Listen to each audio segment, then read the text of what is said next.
Boa noite, irmãos. A graça e a paz de Cristo Jesus seja com todos. Abra sua Bíblia no Salmo 48, Salmo de número 48.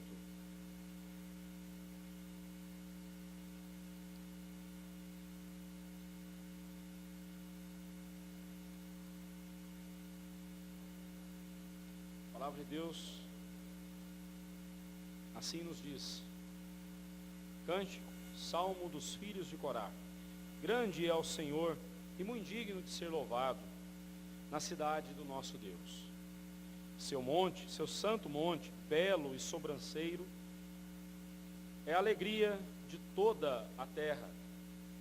O monte Sião, para os lados do norte, a cidade do grande rei. Nos palácios dela, Deus se faz conhecer como alto refúgio. Por isso, eis que os reis se coligaram e juntos sumiram-se. Bastou-lhes vê-lo e se espantaram. Tomaram-se de assombro e fugiram apressados. Terror ali os venceu e sentiram dores como de parturiente. Com vento oriental destruíste as naus de Társis. Como temos ouvido dizer, assim o vimos na cidade do Senhor dos Exércitos, na cidade do nosso Deus. Deus a estabelece para sempre. Pensamos, ó Deus, na tua misericórdia, no meio do teu templo. Como o teu nome, ó Deus, assim o teu louvor se estende até aos confins da terra. A tua destra está cheia de justiça. Alegre-se o monte Sião, exultem as filhas de Judá por causa dos teus juízos.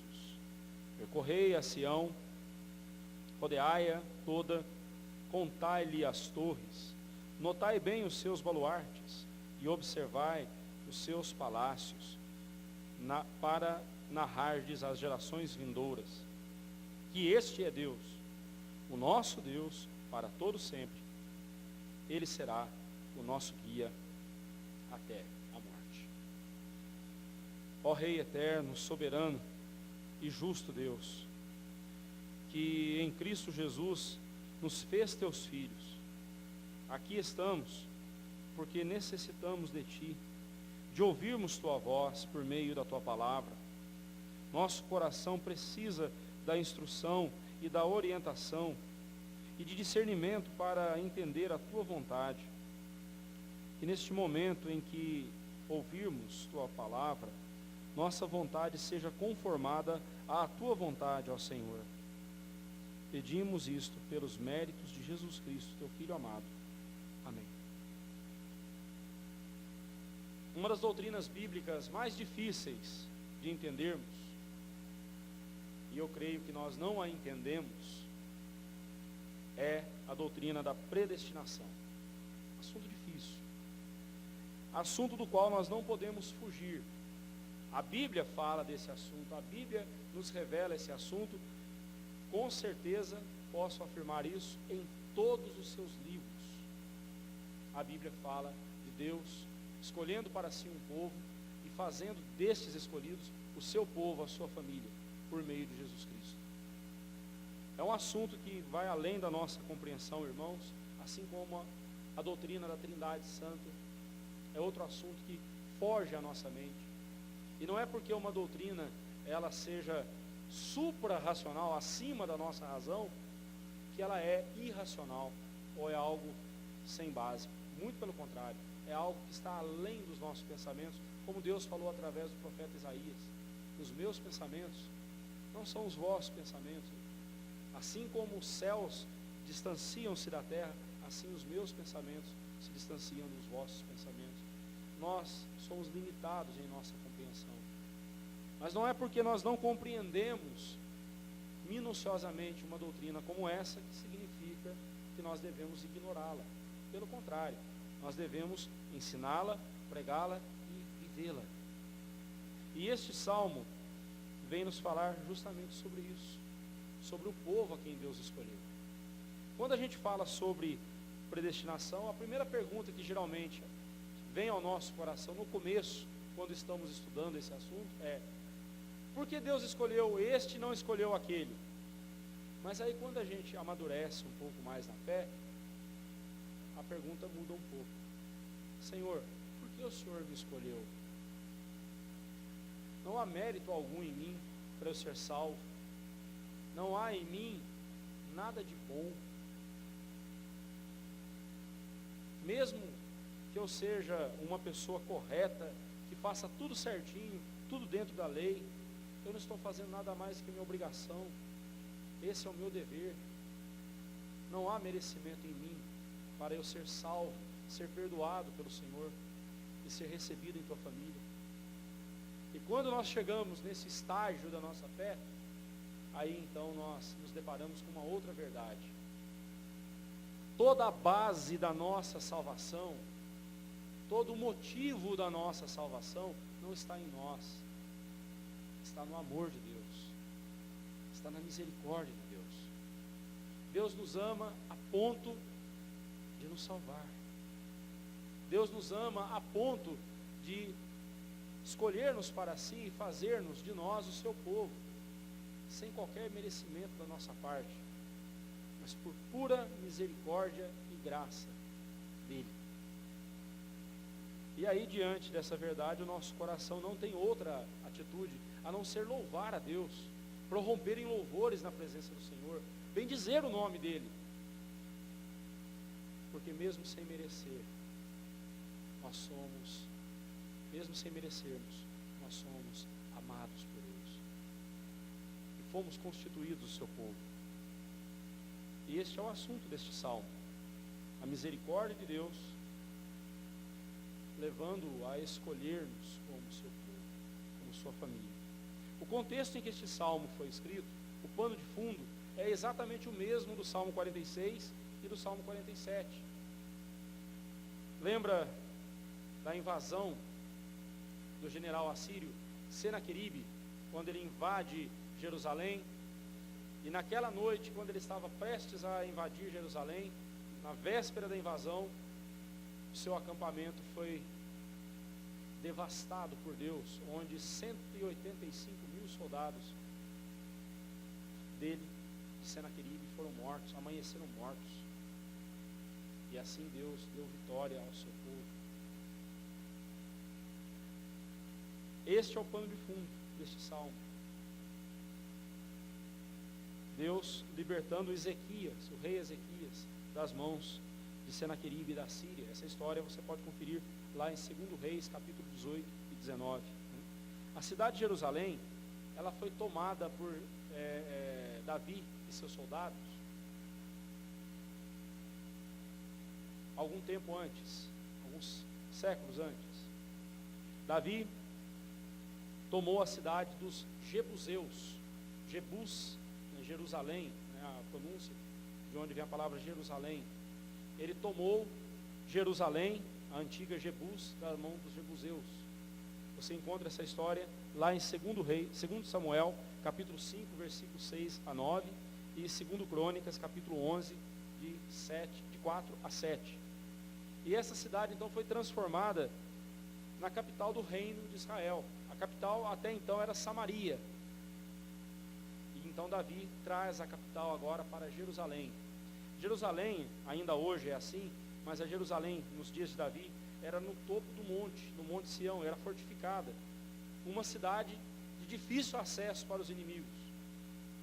Porque além de estar no topo do monte, ainda estava fortificada, fechada de muros.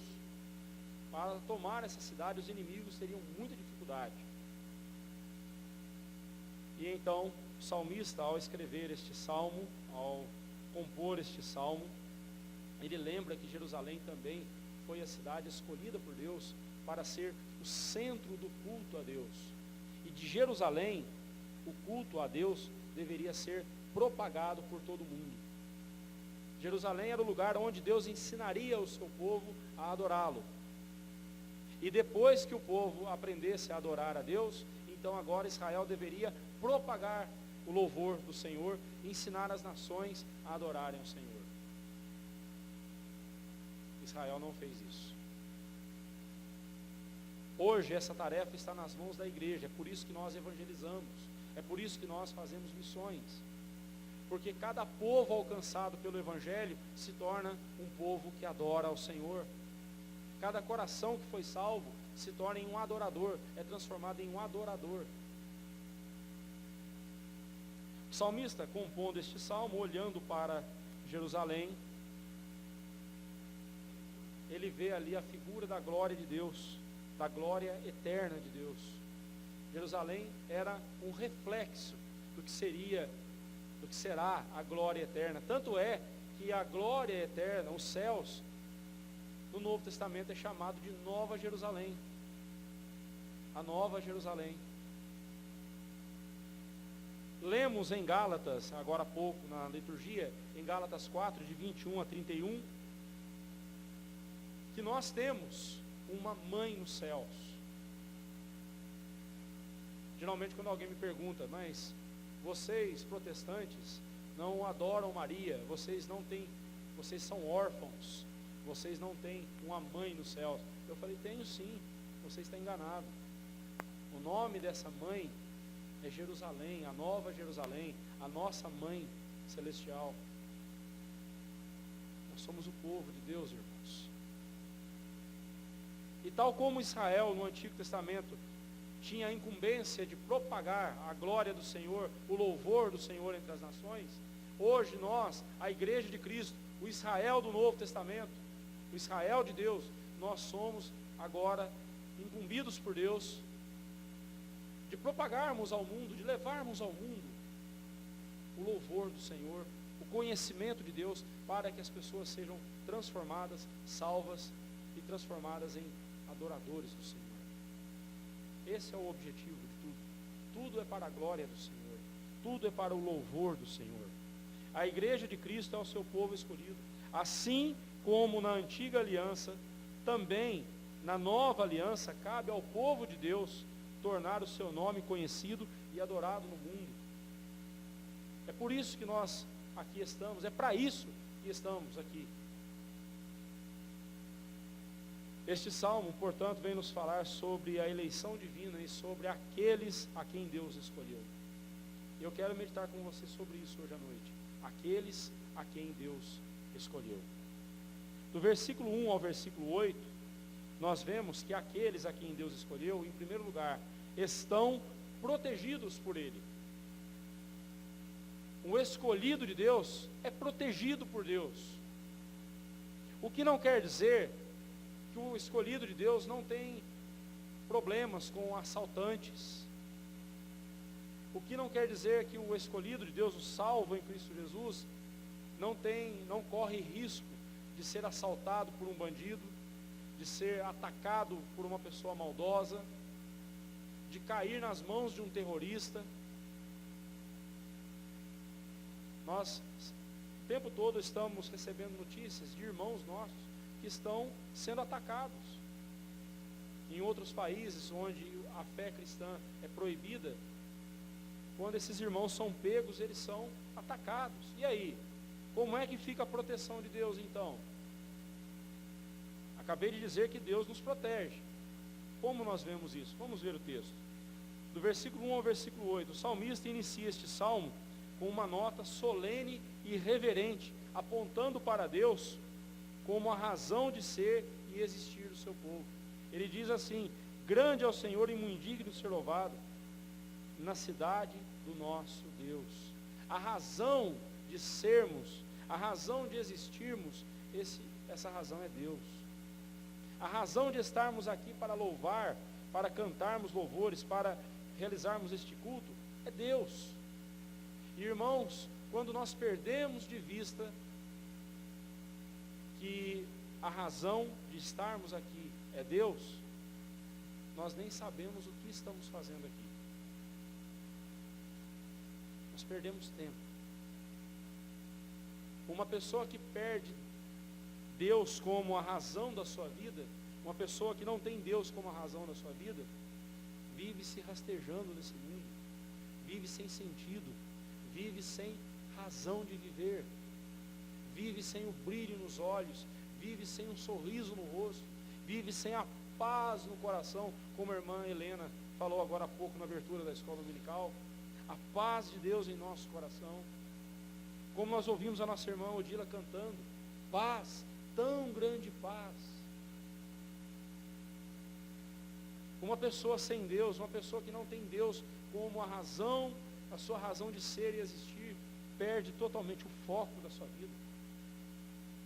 Jerusalém foi escolhida por Deus para ser o centro do culto ao Senhor, mas não era o templo de Jerusalém, não era a arca da aliança dentro do templo que era a razão do culto, mas o próprio Deus.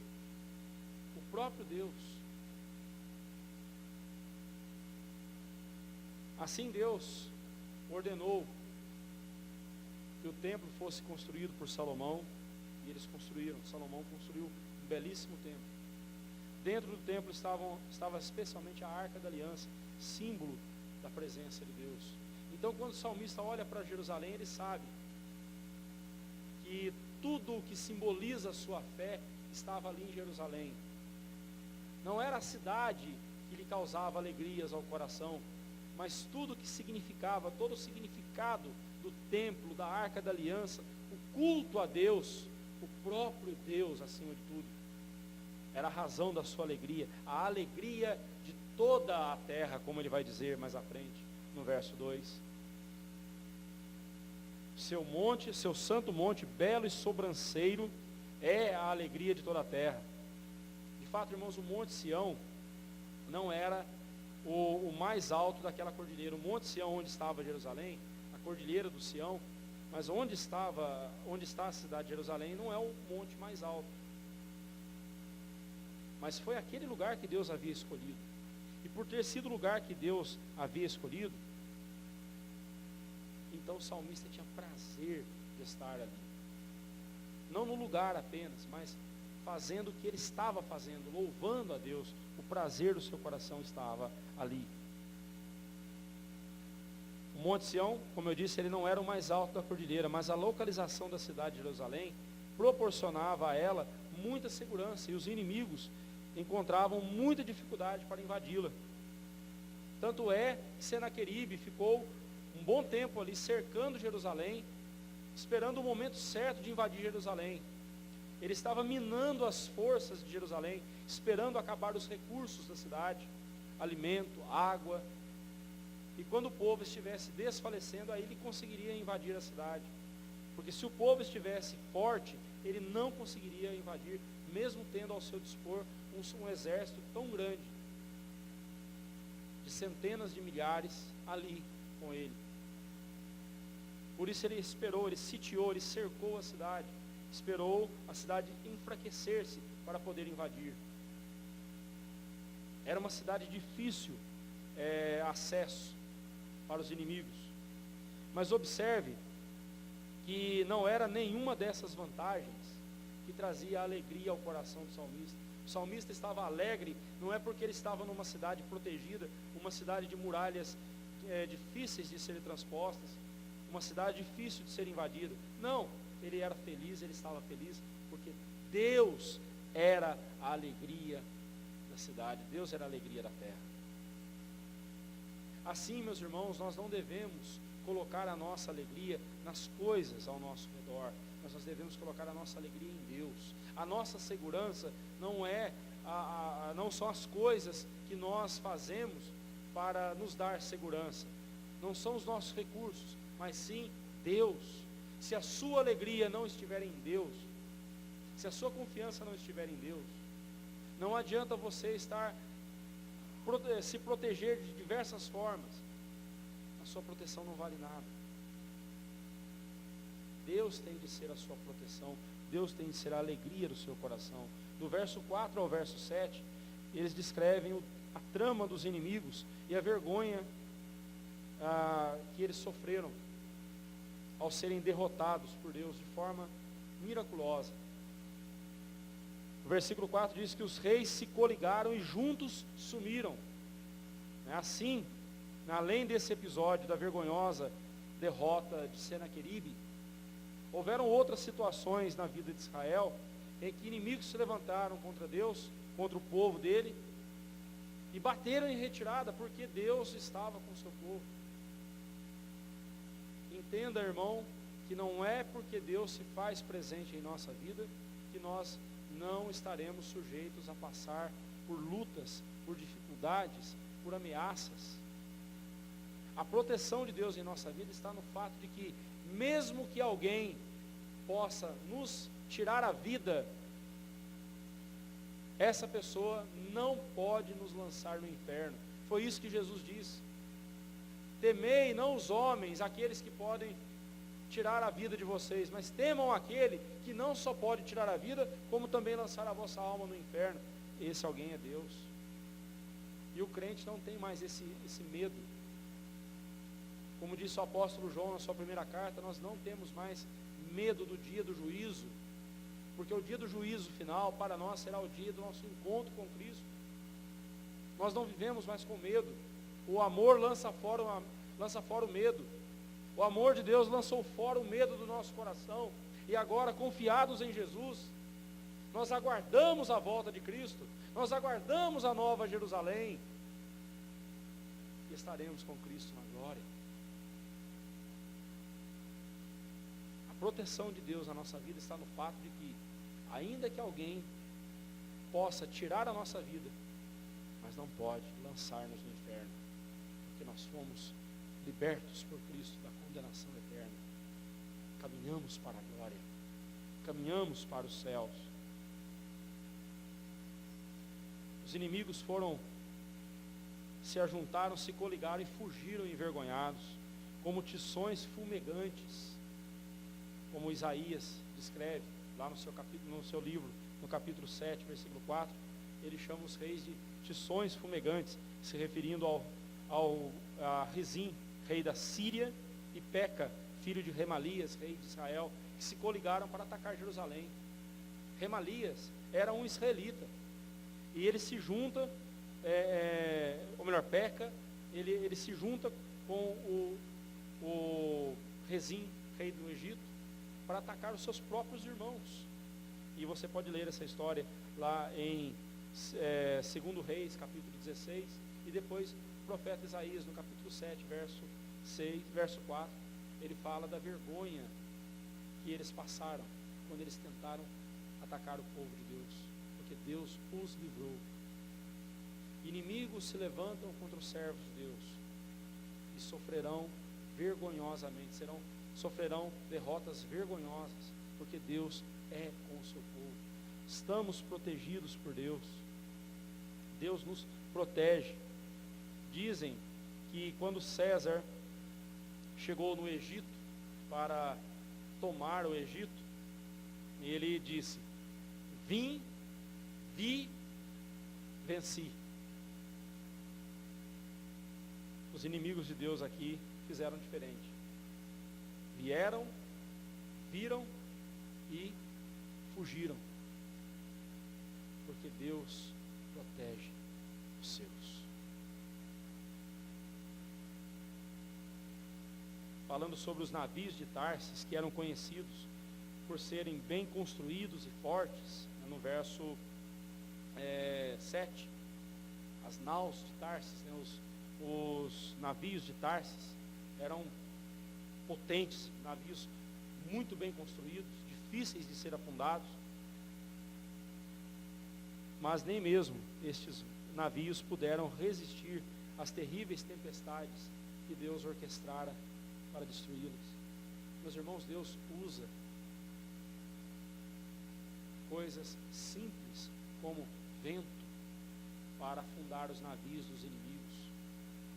Deus usou um bloco de gelo para afundar o Titanic por causa da arrogância daquele homem que disse que nem Deus afundaria aquele navio. E na sua viagem inaugural, um iceberg rasga o casco daquele navio. E quantas outras histórias nós conhecemos de pessoas que zombaram de Deus e com coisas simples Deus as envergonhou. Aliás, a Bíblia diz isso, lá em 1 Coríntios, que Deus escolhe as coisas simples para envergonhar as sábias. Deus usa as coisas que são consideradas loucas para envergonhar as que se julgam sábias. melhor coisa que nós podemos fazer, irmãos, é nos abrigar na proteção de Deus, porque Deus nos protege. Mesmo que aconteça algo terrível conosco, o pior não nos acontecerá, porque o pior que poderia acontecer era sermos lançados no inferno, e para lá nós não vamos, porque Cristo nos salvou. Estamos protegidos por Deus, inimigo algum pode nos destruir, podem até nos atacar, trazer-nos certo desconforto e dificuldade, mas é real a certeza que temos de que nada no mundo físico ou espiritual pode nos destruir, demover-nos da nossa fé em Cristo Jesus e da segurança que nele temos. É Deus quem nos protege, nele é que devem estar a nossa confiança e esperança. Estamos protegidos por Deus, e todos quantos quiserem nos atacar precisarão atentar para o que Cristo disse lá em João 10, versículo 28 e 29. Jesus disse: eu lhes dou a vida eterna, jamais perecerão, e ninguém as arrebatará da minha mão. Ninguém pode nos arrancar das mãos de Jesus. E Jesus continua: aquilo que meu Pai me deu é maior do que tudo, e da mão de meu Pai ninguém pode arrebatar. Estamos seguros nas mãos de Deus. A segunda verdade que esse salmo nos mostra sobre aqueles a quem Deus escolheu é que eles são alvos da sua misericórdia, são alvos da misericórdia de Deus. Versículos 9 a 11, vemos isso. Quando todas as coisas ao nosso redor vão de mal a pior, nós já passamos por situações assim que parece que entramos num beco sem saída, num túnel, nós não vemos o fim desse túnel escuro, uma coisa pior do que a outra vai acontecendo. Quando nos deparamos com a nossa insignificância e pecaminosidade, há somente uma saída: esperar na misericórdia de Deus. Quando todos os nossos recursos se esvaem, quando todas as nossas estratégias falharam, nós devemos então lembrar que só a misericórdia de Deus pode nos socorrer. Mas isso a gente deveria lembrar logo no começo. Logo que estivermos passando por uma dificuldade, passando por uma luta, imediatamente deveríamos lembrar disso. Deus está conosco. É a misericórdia dele que vai me sustentar, é a misericórdia do Senhor que vai nos guardar. No verso 9, o salmista diz: pensamos, ó Deus, na tua misericórdia. O verbo pensar aqui, no hebraico, denota a atitude de alguém que espera em silêncio, que fica mudo, descansado, meditando, e isso traz tranquilidade mental. Sabe quando o desespero bate em nosso coração? Sabe por que o desespero bate em nosso coração? Porque em vez de pensarmos em Deus, de meditarmos na misericórdia de Deus, de pensarmos na sua misericórdia, nós olhamos para as nossas limitações e entramos em desespero. Quando eu vejo um problema que se avoluma diante dos meus olhos, e eu olho para as minhas mãos e vejo, só tenho isso para combater aquilo. Eu fico pensando em Davi, olhando para as 5 pedrinhas que ele pegou naquele riacho, para atacar o gigante, para derrubar o gigante. Eu fico pensando nisso. Imagine se Davi ficasse ali olhando, mas só 5 pedrinhas? Mas o sujeito parece um tanque de guerra, é todo enlatado, todo fechado numa armadura,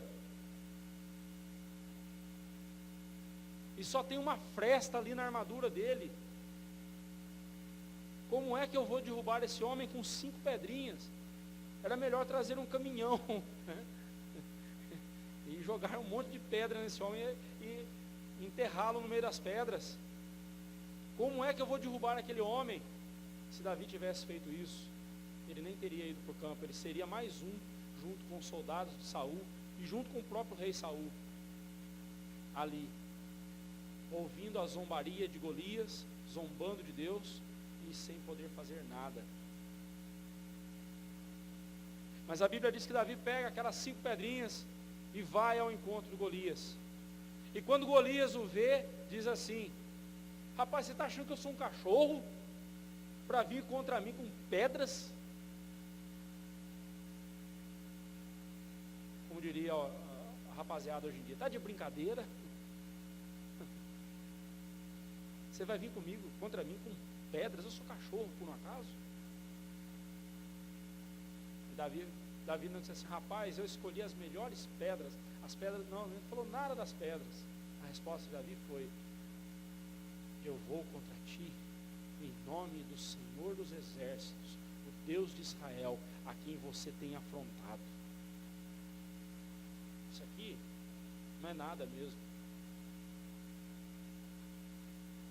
E a Bíblia diz que Davi pegou aquela funda, né, era uma correia de couro, pôs a pedra e girou. Eu acho que Davi pensou assim: uma testa desse tamanho eu não posso errar, né? Pá, bem na testa a Bíblia diz que a pedra encravou na cabeça do Golias. Imagine a força que essa pedra pegou. Mas não se esqueça, era um menino. Mas não se esqueça, não era o menino, não era a pontaria do menino, não era a pedra que era própria. Era Deus.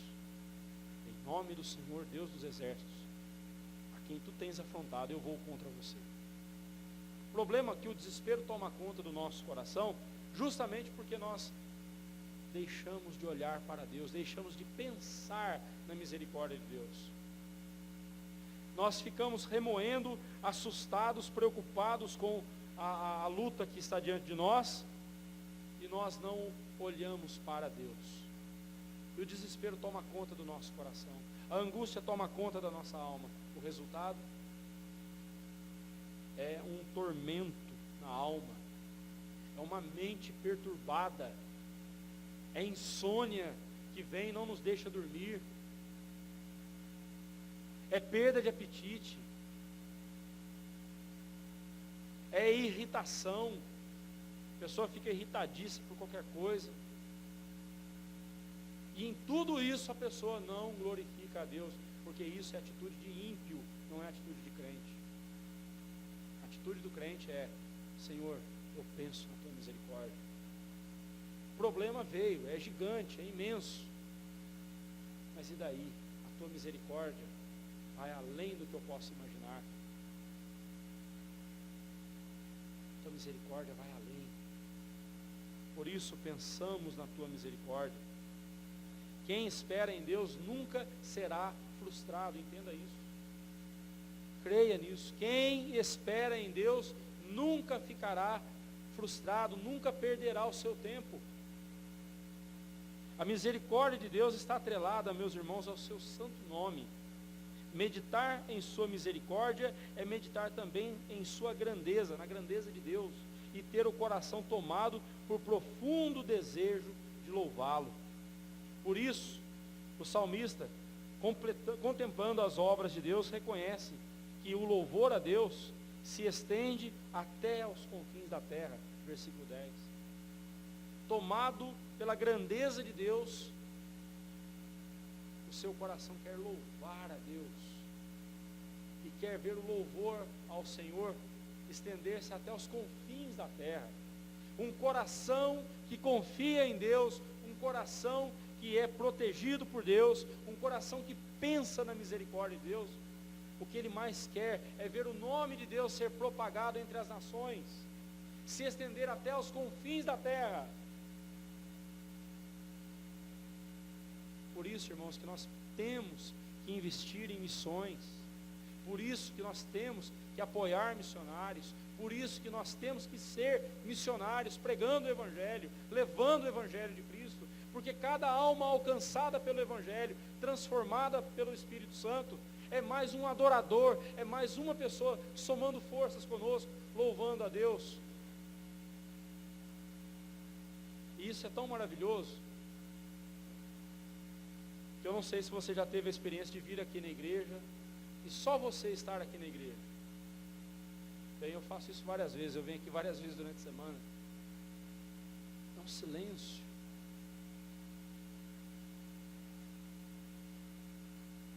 Até que de repente o portão ali é aberto, e o diácono Zé Wilson vem e fala: "Ei, pastor, bom dia." Opa, já começou a ficar gostoso, né? E quando a gente vem para a igreja, é dia de culto, vai chegando um, vai chegando outro, daqui a pouco a igreja está cheia. Vamos louvar ao Senhor. Que coisa gostosa, que coisa maravilhosa. Por isso que não dá para a gente ficar com o evangelho só para nós temos que pregar, levar o evangelho, proclamar Cristo, proclamar ao mundo a misericórdia de Deus, dizer para aquelas pessoas que elas precisam conhecer a este Deus misericordioso, cuja misericórdia nos sustenta, cuja misericórdia nos guarda, cuja misericórdia nos faz felizes de verdade e nos transforma.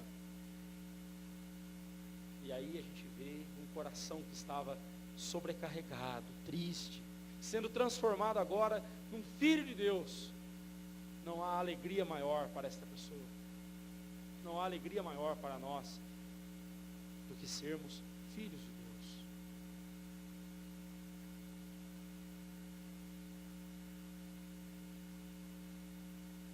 O salmista queria que o nome de Deus fosse propagado por toda a terra, porque os pagãos, eles sempre viam que os seus ídolos eram deuses territoriais. Cada pagão, cada nação pagã tinha o seu Deus, e eles criam que o seu Deus mandava ali na terra deles, não na terra do outro.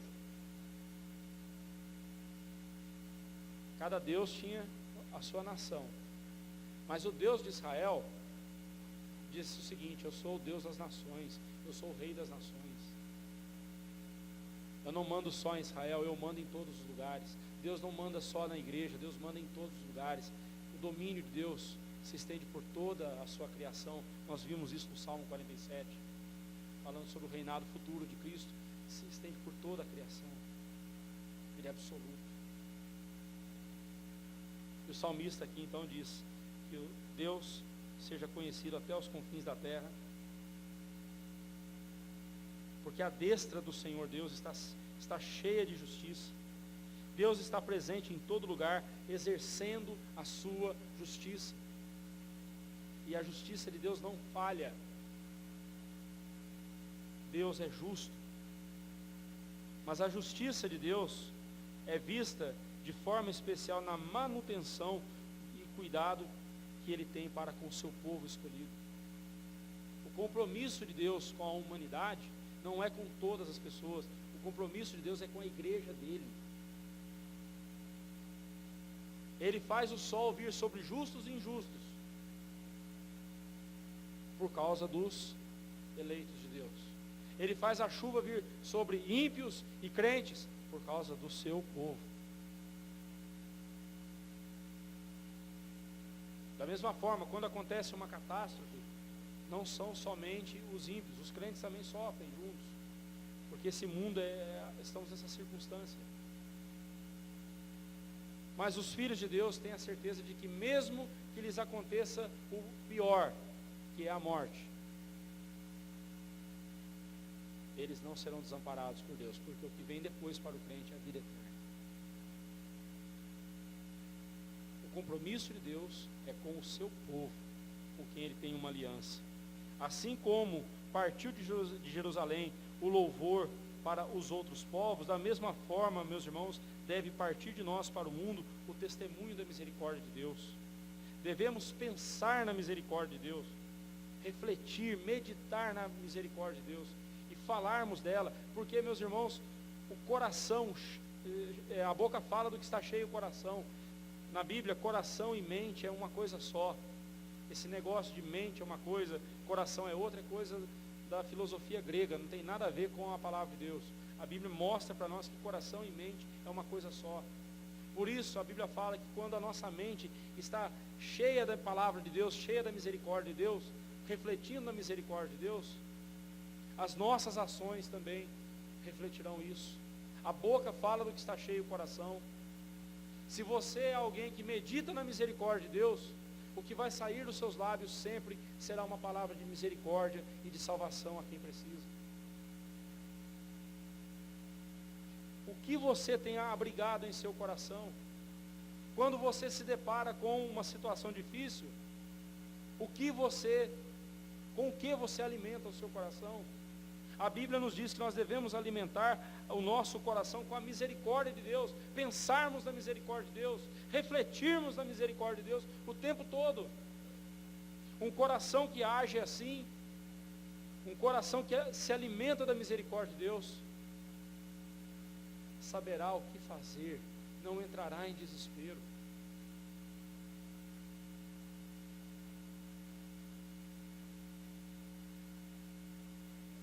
Devemos espalhar pelo mundo os louvores a Deus, para que muitos outros o conheçam e se rendam a Ele. A melhor e mais eficaz maneira de evangelizar é demonstrando às pessoas como Deus é bom para conosco e que dele temos recebido infinitas bênçãos, principalmente a de termos sido escolhidos por Ele para vivermos para Ele. A melhor maneira de você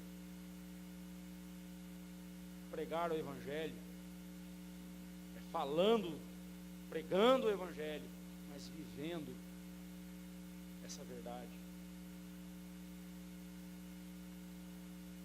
Alguém disse que nós damos o que temos, cada um dá o que tem. Eu fico pensando, por que muitas vezes estamos calados e não pregamos o Evangelho?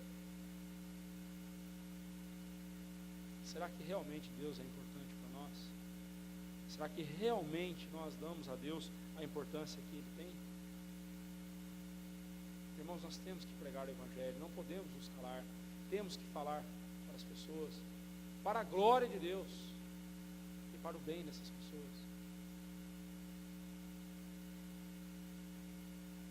E quando a tormenta lhe bater a porta do seu coração, lembre-se, medite na misericórdia de Deus, encha o seu coração com a misericórdia de Deus.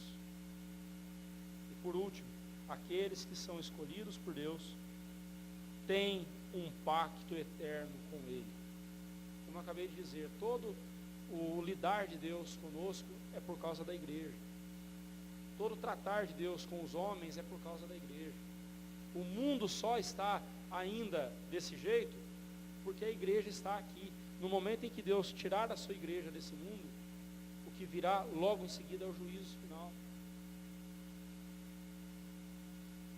Tal como aconteceu com Ló e sua família. Sodoma e Gomorra não foram destruídas enquanto Ló e sua família estavam lá. Foi só a família de Ló sair de Sodoma e Gomorra, as cidades foram destruídas. Da mesma forma acontecerá com o mundo. A consumação do século só não aconteceu ainda, obviamente porque Deus não quis, não é o tempo. Mas só acontecerá quando Deus retirar a sua igreja daqui. Ao retirar a sua igreja desse mundo, virá então o juízo final sobre os ímpios. Todo o tratar de Deus conosco é por causa da sua igreja, e é com a sua igreja que Ele tem um pacto. Versos 12 a 14 nos mostram isso. Uma vez salvos, salvos para sempre. Não existe esse negócio de perder a salvação. Se você perdeu, porque você nunca teve. Ah, mas eu perdi a salvação porque eu caí em pecado. Irmão, qual pecado você precisa cometer para perder a sua salvação? Geralmente, quem crê nessa doutrina distorcida de que existe perda de salvação, são pessoas que dizem o seguinte: se você saiu da igreja, você perdeu a salvação. Mas e os outros pecados?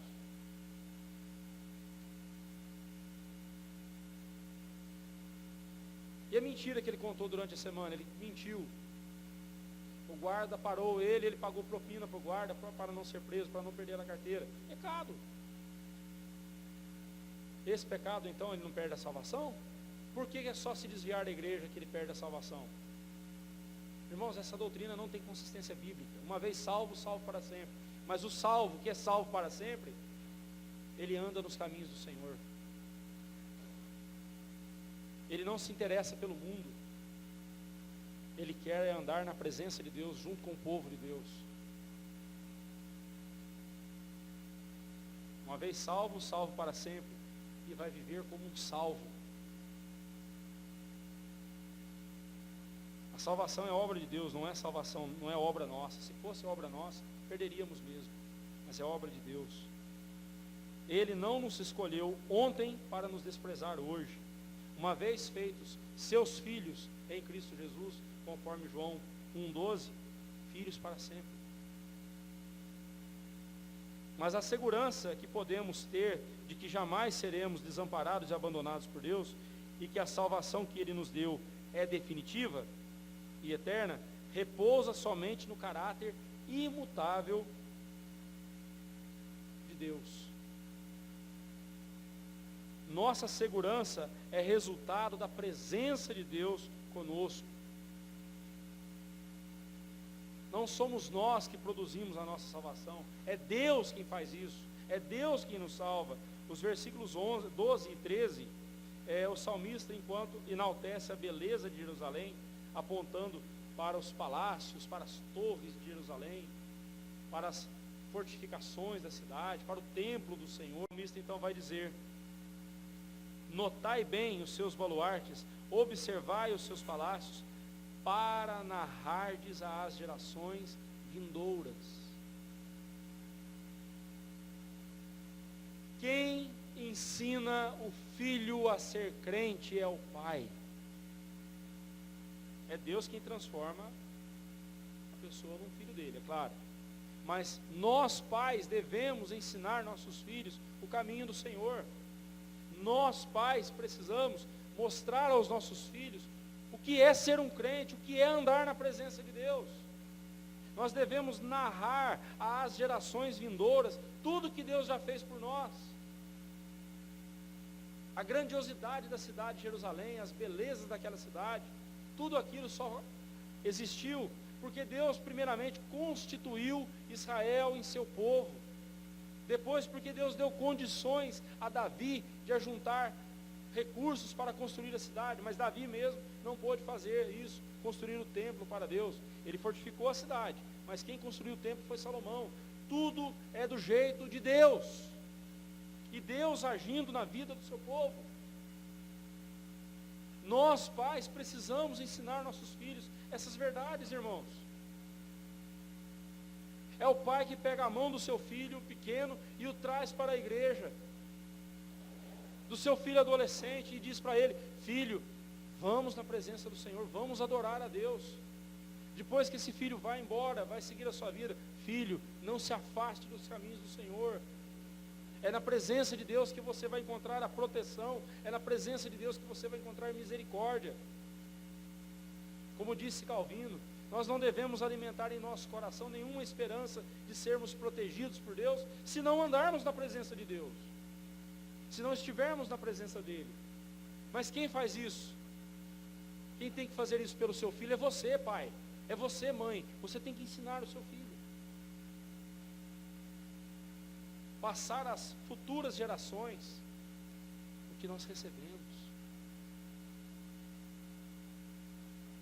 Nós devemos impactar os nossos filhos com a grandiosidade da glória de Deus.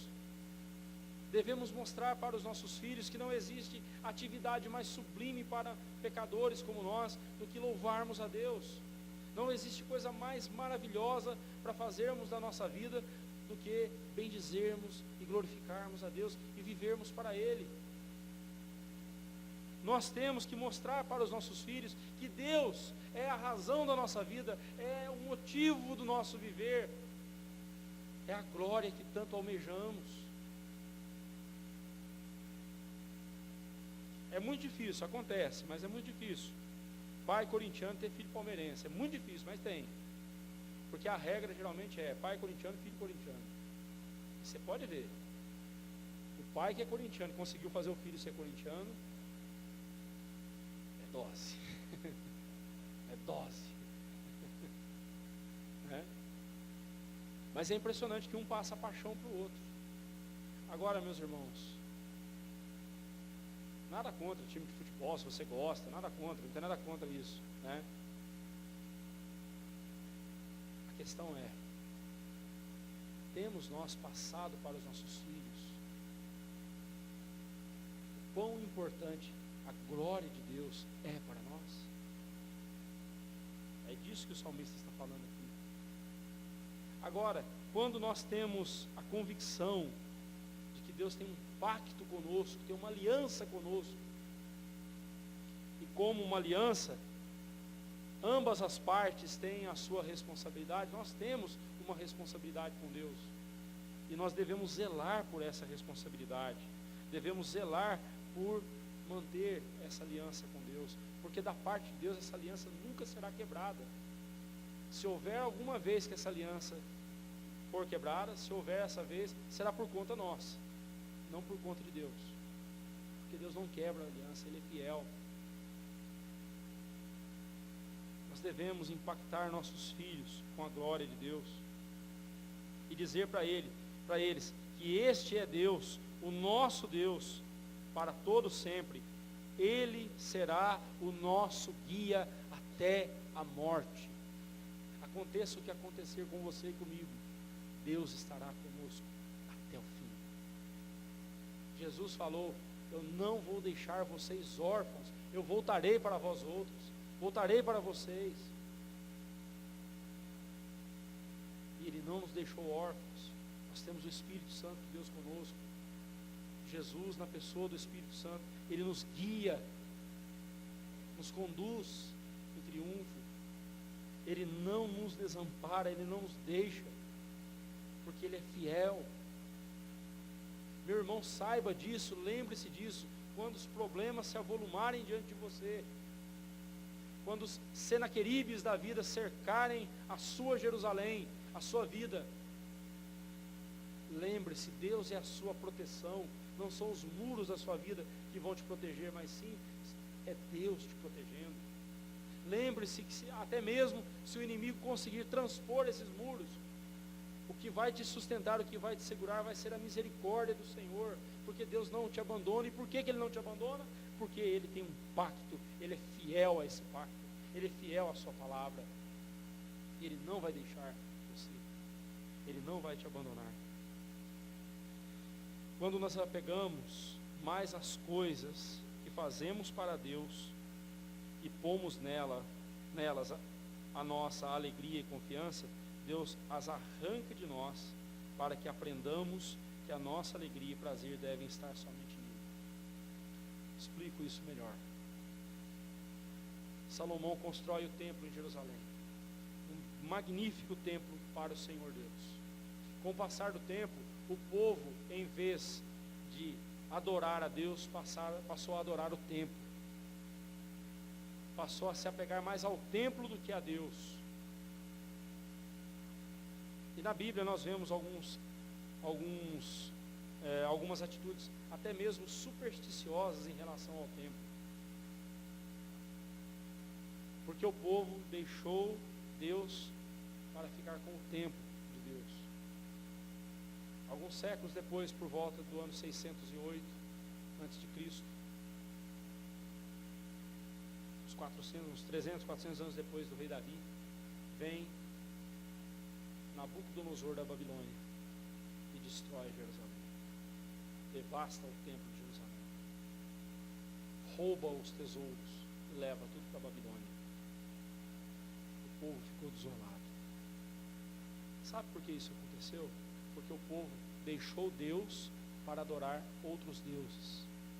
Mas não só isso, o povo passou a valorizar mais as coisas do que Deus.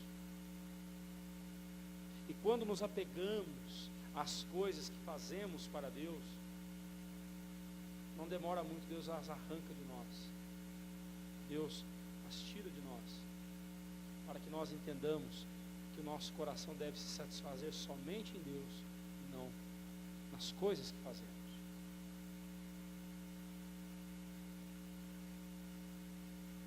Eu já tive uma lição assim na minha vida.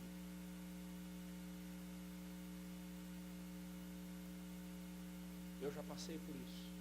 Deus tirou de mim algo que eu me vangloriava de ter feito.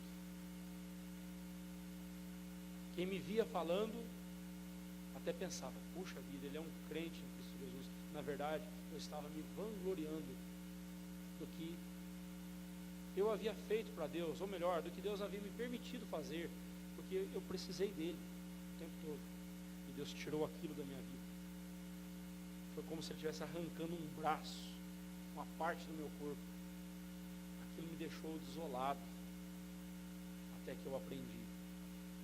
Não é o que eu faço para Deus, mas é o que Deus fez por mim através de Jesus.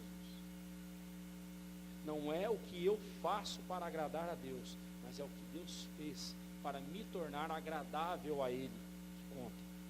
E o que Deus fez foi enviar Jesus para morrer na cruz por mim, para me salvar, para me tornar aceitável a Ele. E se eu fizer algo para Deus, eu não devo esquecer que o louvor tem que ser para Deus e não para mim, não porque eu fiz, mas porque Deus me deu o privilégio de fazê-lo, e eu estou fazendo para a glória do Senhor e não para mim. Somente quando o nosso coração estiver tomado pela glória de Deus, é que nós seremos verdadeiramente felizes. Não há felicidade fora da glória de Deus para o crente. Olhe para a sua vida, veja tudo que você tem, repare nas conquistas que você alcançou e em todas as bênçãos que Deus derramou sobre você. Mas nunca se esqueça de que Deus é quem lhe deu tudo, e que por tudo isso, todo louvor deve ser rendido somente a Deus. Além disso, confie somente em Deus. É na fidelidade de Deus que sustenta cada um dos seus filhos que deve estar a nossa confiança. É na fidelidade de Deus. Concluindo, irmãos, se o povo de Deus no Antigo Testamento tinha grande apreço e apego pela Jerusalém terrena, muito mais nós, hoje, temos razões para nos apegar a Jerusalém celestial. Lá está o nosso tesouro, onde não há choro, onde todos cantaremos juntos hinos de louvor ao Senhor. Lá, é lá que tem de estar o nosso coração, é lá que tem de estar a nossa esperança, a nossa expectativa. Se os olhos dos eleitos na antiga aliança, se aos olhos dos eleitos na antiga aliança, Jerusalém era motivo de louvor e alegria, muito mais para nós, deve ser a Jerusalém celestial. Deus nos protegerá, será misericordioso conosco e nos guiará por todos os dias da nossa vida, até adentrarmos os portais celestiais da nova Jerusalém. Ele será o nosso Deus desde agora para sempre. Ele é a glória do seu povo, e este povo não vê glória maior do que a de pertencer a Deus e a de tê-lo no seu meio. Que Deus seja a nossa glória, a nossa alegria, a nossa esperança, desde agora e para todo sempre. Amém. Oremos. Santo Deus,